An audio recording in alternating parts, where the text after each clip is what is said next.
अंकित है लिखित। रेणु जोगी जी।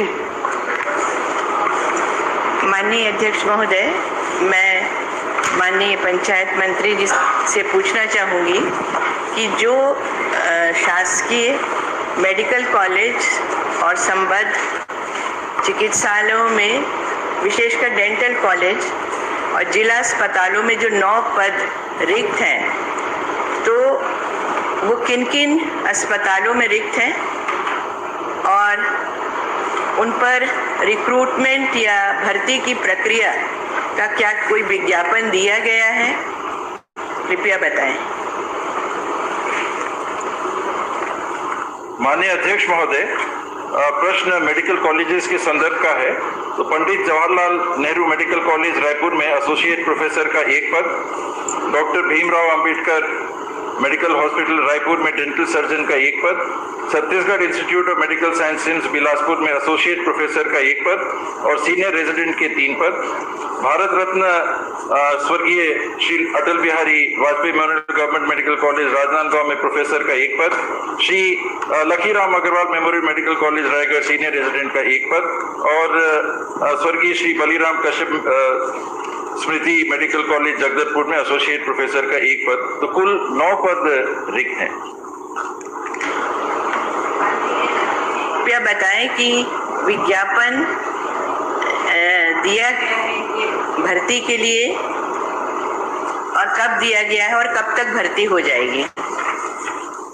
तिथि मैं आपको बता दूंगा, उपलब्ध करा दूंगा जानकारियां। इसमें प्रमोशन एक कारण और वर्ग के लिए आरक्षित पद दूसरा कारण। अमूमन इन कारणों से विलंब होता है और हमारा प्रयास है कि दोनों प्रमोशन भी कर लें और जहां पद रिक्त हैं उनके लिए विज्ञापन भी जारी होते हैं। मैं विज्ञापन की तिथियां आपको उपलब्ध करा दूंगा।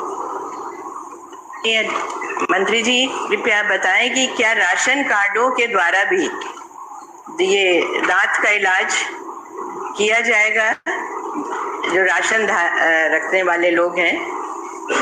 जी, इस वर्ष से निजी क्षेत्र के लिए इसे रोक लगाया गया है और ट्रस्ट मॉडल में जो नई मंजूरी मिली है आयुष्मान को और बाकी योजनाओं को जोड़ के, तो शासकीय अस्पतालों में राशन कार्ड के आधार पे 1 रुपए किलो रेट प्रति किलो दर के राशन कार्ड वालों को 5 लाख रुपए तक का, शेष नागरिकों को 50,000 रुपए तक का और माननीय मुख्यमंत्री जी की अनुमति से 14 इलाजों का 20 लाख रुपए तक का ये प्रावधान राशन कार्ड के आधार पे है। और राशन कार्ड के अतिरिक्त यदि स्मार्ट कार्ड भी है तो वो भी स्वीकार्य है।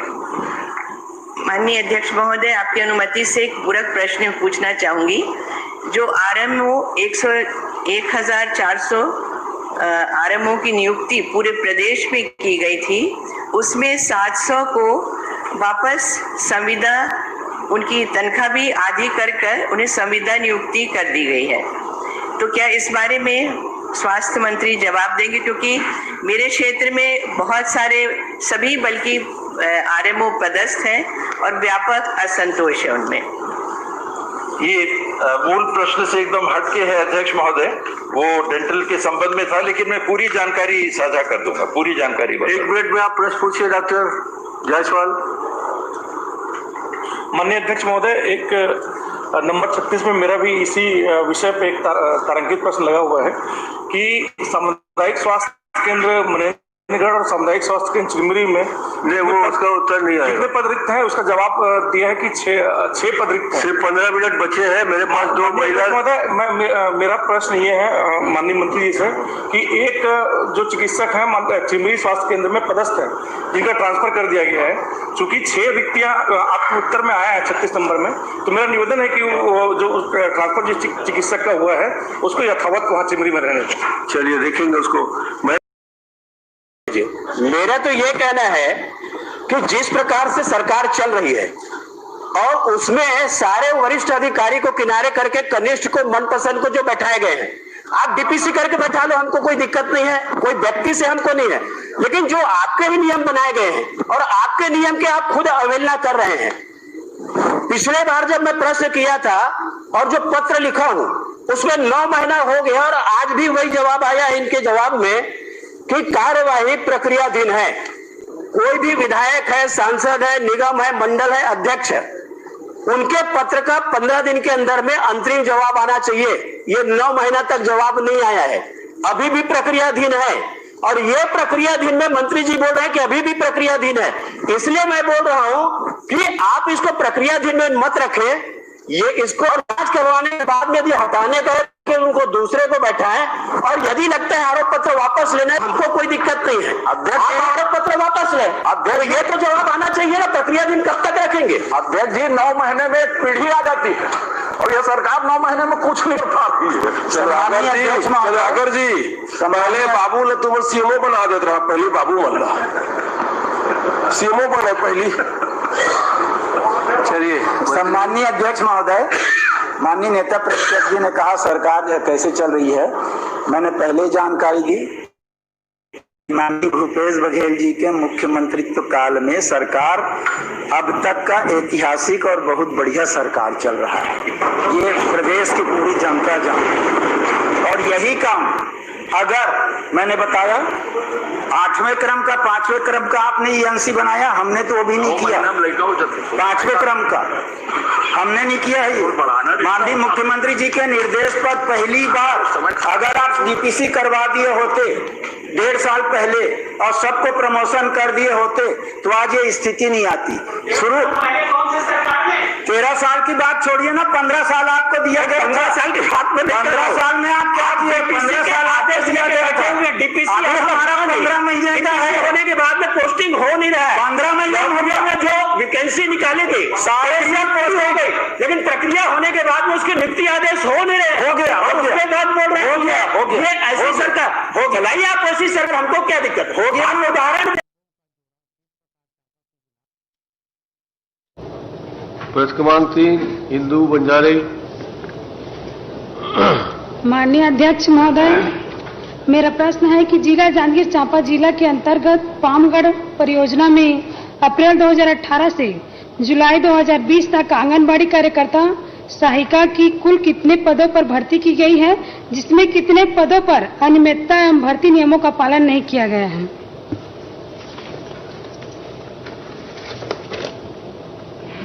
माननीय अध्यक्ष महोदय, माननीय सदस्य को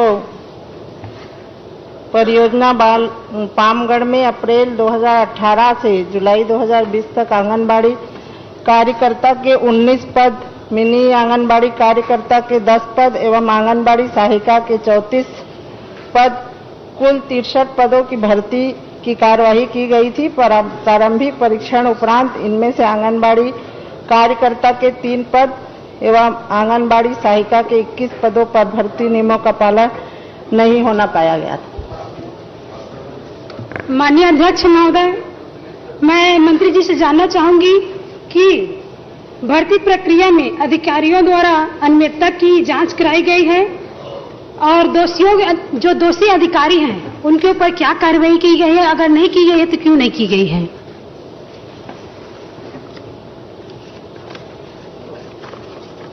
भर्ती प्रक्रिया में अनियमितता के संबंध में प्राप्त शिकायत की जांच अनुविभागीय अधिकारी पामगढ़ एवं मुख्य कार्यपालन अधिकारी जनपद पंचायत अधिकारी पामगढ़ के द्वारा की गई और जो अनियमितता पाई जाने के बाद परियोजना अधिकारी को निलंबित कर दिया गया है। वाह, धन्यवाद। दोस्तों, अभी तक जो आप वीडियो देख रहे थे वो प्रश्नकाल का वीडियो था, लेकिन पुलिस भर्ती के कैंडिडेट के लिए जो चर्चा हुई वो 27 अगस्त 2020 को जो विधानसभा की बैठक थी उसमें हुई। तो दोस्तों, उसकी चर्चा को हम आगे बढ़ाते हैं।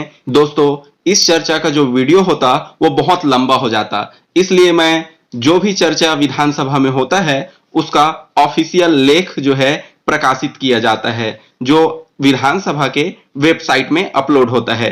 तो मैं उसी के ऑफिशियल जो प्रकाशित जो विधानसभा की कार्यवाही है उसी को आप लोगों को बता देता हूं। रुकी हुई पुलिस भर्ती की जो मुख्य चर्चा है वो स्थगन प्रस्ताव के दौरान हुआ, जिसमें मुख्यमंत्री निवास के सामने युवक के द्वारा आत्मदाह किए जाने की जो घटना थी, इसके लिए स्थगन प्रस्ताव 14 जो विधायक हैं, जो सदस्य हैं, इनके द्वारा लाया गया था और यहीं से जो है पुलिस भर्ती की चर्चा जो है आगे शुरू होती है, जिसमें बृजमोहन अग्रवाल जी ने इस पर प्रश्न पूछा था।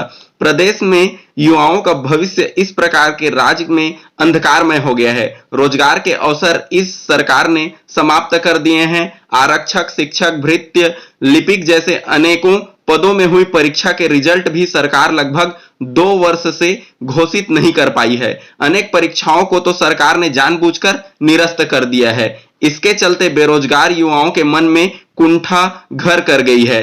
इसी कारण परिणाम यह है कि 29 जून 2020 को मुख्यमंत्री निवास के सामने 27 वर्षीय हरदेव सिन्हा, ग्राम तेलिन सत्ती, जिला धमतरी ने बेरोजगारी एवं तंगहाली के चलते आत्मदाह करने की कोशिश की। इस प्रकार बृजमोहन अग्रवाल जी ने बेरोजगारी को लेकर कई प्रश्न पूछे। फिर इसके जवाब में जो गृह मंत्री हमारे ताम्रध्वज साहू जी हैं, उन्होंने इस पर जवाब दिया। उन्होंने कहा, यह कहना सही नहीं है कि प्रदेश में युवाओं का भविष्य इस सरकार के राज में अंधकारमय हो गया है और रोजगार के अवसर समाप्त कर दिए गए हैं। वास्तविक यह है कि माननीय उच्च न्यायालय बिलासपुर के निर्णय के अधीन पुलिस विभाग में आरक्षक चयन प्रक्रिया को पूर्ण करने की कार्यवाही प्रचलन में है। मतलब ये इस पर जो कार्यवाही है वो अभी चल ही रही है। कोविड-19 से उपजे परिदृश्य में समय समय पर लगाए गए लॉकडाउन एवं अभ्यर्थियों की संक्रमण से सुरक्षा की दृष्टि से शारीरिक दक्षता परीक्षा एवं उसके पश्चात शेष प्रक्रिया को पूर्ण कराने हेतु 6 माह का अतिरिक्त समय प्राप्त करने के लिए शासन की अनुमति सहमति के आधार पर माननीय उच्च न्यायालय से इस हेतु अनुरोध किया गया है। अर्थात अभी क्योंकि कोरोना का समय चल रहा है और ऐसे स्थिति में फिजिकल में प्रॉब्लम होगी, इनका कहना है, जिसके कारण 6 महीने का और अतिरिक्त समय के मांग के लिए इन्होंने हाई कोर्ट से अनुरोध किया है इसका। फिर उन्होंने अपने आगे के वक्तव्य में हरदेव प्रसाद जो सिन्हा जी थे उनके बारे में यहां बताया गया है कि उनका इलाज कैसे हुआ और उनकी कार्यवाही। ताम्रध्वज साहू जी के जवाब के बाद बृजमोहन अग्रवाल जी कहते हैं, इसके ऊपर में अभी चर्चा कराई जाए। हम जवाब से असंतुष्ट हैं, तो आप अभी इसमें चर्चा करवाएं। जिस पर अध्यक्ष महोदय कहते हैं, अभी यह स्वीकृत नहीं हुआ है, इस पे चर्चा कैसे कराएं। तो इस प्रकार जो है आगे यही चर्चा चलती रही बेरोजगारी को लेकर, जिसका डिटेल आप इस पीडीएफ से पढ़ सकते हैं। इसका लिंक मैं नीचे डिस्क्रिप्शन बॉक्स में दे दूंगा। जो पुलिस भर्ती की जो चर्चा थी वो यहीं तक थी। यहाँ की जो सार बात यह है कि अभी 6 महीना अतिरिक्त समय की अनुशंसा की गई है, मांग की गई है हाई कोर्ट के द्वारा, और फिर जल्द ही इस पर जो है भर्ती प्रक्रिया शुरू होनी तय है। इसके बाद फिर एक ट्वीट आया 29 तारीख को डॉक्टर रमन सिंह जी का, जिसमें उन्होंने लिखा, भूपेश बघेल सरकार के पास न विजन है, न नीति है, न प्रबंधन है। एक तरफ सरकार कहती है कि खजाने में पैसे नहीं हैं, इसलिए रुकी हुई भर्ती और अन्य नौकरियां नहीं दे सकते। दूसरी तरफ ऐसे संकट के समय में विधानसभा भवन का निर्माण, संसदीय सचिवों की नियुक्ति समझ के परे है। लगातार वो इस पर बेरोजगारी की समस्या पर, भर्ती प्रक्रिया पर सवाल कर रहे हैं। तो दोस्तों, इसी प्रकार छत्तीसगढ़ के सभी गवर्नमेंट जॉब एवं पुलिस भर्ती की अपडेट पाने के लिए हमारे चैनल को सब्सक्राइब करें। दोस्तों, पुलिस भर्ती के लिए हमने एक फेसबुक ग्रुप बनाया है, आप उसे ज्वाइन कर सकते हैं। उसमें हम पुलिस भर्ती से संबंधित सभी छोटी बड़ी खबरों को अपडेट करते रहते हैं। धन्यवाद। जय हिंद, जय भारत।